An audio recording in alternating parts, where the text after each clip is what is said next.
যতদিন যাচ্ছে ততই যেন মানুষের পাশবিক মনোবৃত্তির সামনে আসছে। বাংলা সহ গোটা দেশ যার সাক্ষী থাকছে প্রতিদিন। কসবা ল কলেজ হোক কিংবা আরজিকর মেডিকেল কলেজ হাসপাতালে জুনিয়র ডাক্তারের সঙ্গে হওয়া চূড়ান্ত নোংরামি, এই ধরনের ঘটনায় সকলের মুখ পুড়ছে। জেলায় জেলায় স্কুল ছাত্রীকে অত্যাচারের ঘটনাও ঘটছে। এত কিছুর পরেও নোংরামি যেন থামছেই না।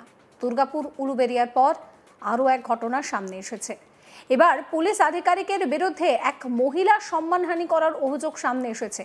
খোয়া যাওয়া সেই টাকা দেওয়ার পরিবর্তে পরিচালকের দিদিকে ওই আধিকারিক সম্মানহানি করে এবং কুপ্রস্তাব দেয় বলে অভিযোগ। ঘটনার কথা জানাজানি হতেই ওই পুলিশ আধিকারিকের শাস্তির দাবিতে রাস্তায় টায়ার জ্বালিয়ে পথ অবরোধ করেন গ্রামবাসীরা। কি ভয়াবহ অবস্থা একবার ভাবুন তো।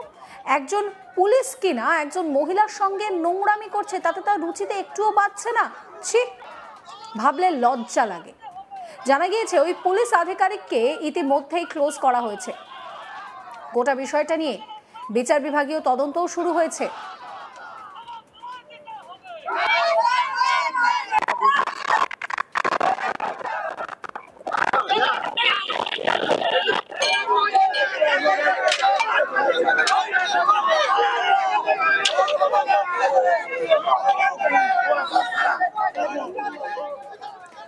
ঘটনার সূত্রপাত বৃহস্পতিবার।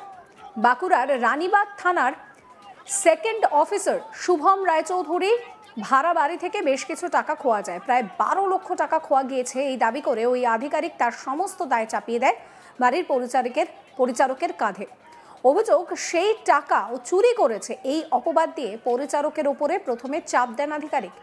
তিনি স্বীকার না করায় ওই আধিকারিক নিজের বাড়িতে পরিচারককে দীর্ঘক্ষণ আটকে রেখে লাঠি ও বেল্ট দিয়ে মারধর করে।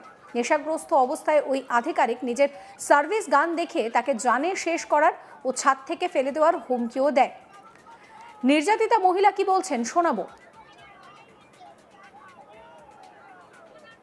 আমাদের ঘরকে গেছিল, দিয়ে আমাদের ঘরকে যাইয়ে ভাই যাইয়ে মাকে ডাকছে, বলছে মা গো অ্যাকাউন্ট বইগুলো দাও না। বলছে কেন? বলছে আমাকে শুভম বাবু দমে মারিয়েছে। দিয়ে বলি কেন মারিয়েছে? বলছে এমনি বলছে চুরি করেছি। দিয়ে যাইয়ে ভাইয়ের মাথায় বন্দুক দিয়ে বলছে যে যদি কাউকে বলুস, কোনো লোক পাড়া পাশাপাশি যদি কেউ জানে, কোনো লোক যদি জানাজানি হয় তো তোর ভাইকে আর পাবি না, মারিয়ে দেবো। দিয়ে আমার ভাইকে এমনি এইখান থেকে নাকি এমনি সেলেক্ট প্যান্টটা পরে ছুট করাই আমাদের ঘরকে নিয়ে গেছে। আর দূরে যাই জামা প্যান্ট পরাই আমাদের ঘরকে নিয়ে গেছে। দিয়ে আমরা মা পিটিতে সকালে এসেছি। আমার মাকে অনেক কাঁচা আমাকে আমার ভাইকে অনেক কাঁচা বাগান দিতে। তাহলে ওদের মা বোনকে কিছু বললে ওদের ভাইকে কাল দেখাতে নিয়ে এসেছি দিয়েছে। তাহলে বড় বাবু বলার পর থেকেও তো আমরা বড় বাবুর কথা শুনে চলছিলাম। আমাকে তুলে নিয়ে যাওয়ার চেষ্টা করছিলাম যাচ্ছিল। তাহলে আমাকে কেন টানে নিয়ে যাবে? কিসের জন্য? কি অন্যায় করেছি আমরা? বলছে চুরি করেছু, আমার ভাইকে বলছে 12 লাখ চুরি করেছু। কালকে হসপিটালে দেখাইছি। কালকে বলছে তোমরা আজকে ঘর যাও, কালকে তোমরা এসে আবার পথ অবরোধ করবে, তারপর আমরা ওর শাস্তি দেবো। আজকে ওর শাস্তি আমরা নিয়ে তারপরে আমরা ঘর যাবো। ওর শাস্তি দেখতে চাই আমরা, এখানে ওর বিচার চাই। আমার বিচার চাই আমরা। মেজো বাবু এখানে কাসুক পায়ে ধরে ক্ষমা চাক আমার মাকে কেন এরকম ভাষা বাকার করবে, কার আমাকে কেন এমনি অত্যাচার করবে? পুলিশ প্রশাসন বলছে তোমরা থানায় যাই লিখিত জমা দাও। পরিচারকের পরিবারের লোকজন আধিকারিকের হাতে পায়ে ধরলেও কোনো লাভ হয়নি। উল্টে ওই আধিকারিক তার দিদির সম্মানহানি করেন, কুপ্রস্তাব দেন বলে অভিযোগ। এরপর শুক্রবার ফের তাকে বাড়িতে ডেকে ওই আধিকারিক দীর্ঘক্ষণ ধরে মারধর ও নির্যাতন করেন বলে অভিযোগ। ঘটনায় আহত পরিচারক শুক্রবার সন্ধ্যায় রানীবাঁধ ব্লক প্রাথমিক স্বাস্থ্য কেন্দ্রে চিকিৎসা করান। সেই সময় এই ঘটনার কথা জানাজানি হয়। এরপর স্থানীয় রাজাকাটা গ্রামের মানুষ ওই পুলিশ আধিকারিকের কঠোর শাস্তির দাবিতে বাঁকুড়া ঝিলিমিলি রাস্তার ওপর ক্ষুদিরাম বসু স্ট্যাচু মোড়ে জমায়েত করে বিক্ষোভ দেখান। রাস্তায় টায়ার জ্বালিয়ে সন্ধ্যে 7টা থেকে রাত 12টা পর্যন্ত রাস্তা অবরোধ করে রাখা হয়। পরিস্থিতি সামাল দিতে রানীবাগ থানার পাশাপাশি পার্শ্ববর্তী বারিকুল ও খাতড়া থানার পুলিশও হাজির হয় অবরোধস্থলে।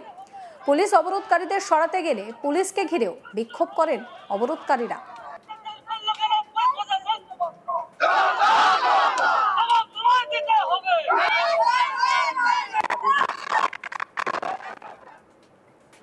এক স্থানীয় বাসিন্দা শঙ্করী সহিস কি বলছেন শোনাবো। আমাদের মেয়ে ছেলে আর ছেলে মেজ বাবু রানীবাগ থানা আইসি কে জানা হয়েছে। আইসি ফোনে আমাদেরকে বললো যে ছেলেটাকে মারা হয়েছে ট্রিটমেন্ট করো, বাড়ি চলে যাও। তো আমরা আইসির কথা মতে ট্রিটমেন্ট করায় বাড়ি চলে যাচ্ছিল, বলছিল যে কাল করব সিদ্ধান্ত। ঠিক আছে, তাইলে আমরা সবাই মেয়ে ছেলে সবাই মিলে এসেছি ট্রিটমেন্ট করাতে। আমরা তাইলে ভিতরে ট্রিটমেন্ট করতে ঢুকে গেছি। তখন মেয়েটাকে মেজবাবু কোন সময় এসে মেয়েটাকে টানে গেটটা বের করাইছে, মালা নাম ধরে যে তোর সাথে দরকার তুই আয়। ওকে যেমনি টানে বের করাইছে তেমনি আমরা ছুটে এসেছি। মেয়ে ছেলেগুলো যেমনি ছুটে এসেছি তেমনি ও রাস্তায় ছুটে দিল। এটাই আর কি, সেই জন্যই আমরা এই পথ অবরোধ করেছি। আমরা বিচার চাইছি, ওর বিচার চাইছি, ওকে সাসপেন্ড করা হোক। হ্যাঁ, আজকে আমরা করেছি ওই জন্যই করা হয়েছে। কালকে কি বলেছিল পুলিশ আপনাদের রাত্রেবেলা? বলেছিল 10টার সময় আসবে থানায় বিচার হবে। আমরা থানায় বিচার নেবো না, আমরা রাস্তায় চাই, পাবলিকের মাঝে। আরো 5 জায়গায় ও গেলে আরো এরকম জিনিসটা করবে। সেই জন্য ওকে বলা হচ্ছে এই 5 জনের পাবলিকের সামনে ও এইখানে সাসপেন্ড করা হোক। আর আমাদের ওয়ার শাস্তি চাই। ওকে আমাদের ছেলেকে যেমন মেরেছে আমরা ওকে উচিত শিক্ষা দেবো। আর এক স্থানীয় বাসিন্দা কি বলছেন শোনাবো। আমাদের অভিযোগ হচ্ছে যে একটা ছেলেকে, একটা মেয়েকে, একটা মেজবাবু হয়ে কি করে অপরাধটা করবে। সেই ছেলেটাকে চুরির অপবাদ দিচ্ছে। কেমন চুরি? এই পরে ওর টোয়ার থেকে নাকি টাকা চুরি করেছে, বলছে তুই অপবাদ দিব দিয়ে ও নাকি আমাদের শোনা গল্প গ্রামের মানুষ, গ্রামের লোক কেউ বলিস না, কোনো পুলিশকেও বলিস না। ওকে ব্যাংক পর্যন্ত বুলেট নিয়ে পেছানে যাচ্ছে, ছেলেটাকে রগদায় নিয়ে গেছে, আস্তে আস্তে যাচ্ছে। ওদের আমাদের গ্রাম পর্যন্ত নিয়ে গেছে, যে করে ওদের বাসকার ভিতরে সোনার আংটি, সোনার কানে 2-3 জোড়া, ওই ছেলেটা গোলা কানে যাচ্ছিল, ডাকাতের মতন সব নিয়েছে পুলিশটা। ওই মেজবাবু, যেটা মেজবাবু থানা রানীবাগ মেজবাবু, দিয়ে ওগুলো নিয়ে করে ছেলেটাকে নিজের রুমে মেরেছে, সারা রাত মেরেছে। ওকে কে তো আইনি দিয়েছে যে ওকে কে মারবে। সমস্ত খবরের আপডেটের জন্য আপনাদের নজর থাকুক আজ তাক বাংলায়। চ্যানেলটিকে সাবস্ক্রাইব করবেন, নোটিফিকেশন পেতে বেল আইকনে ক্লিক করতে ভুলবেন না।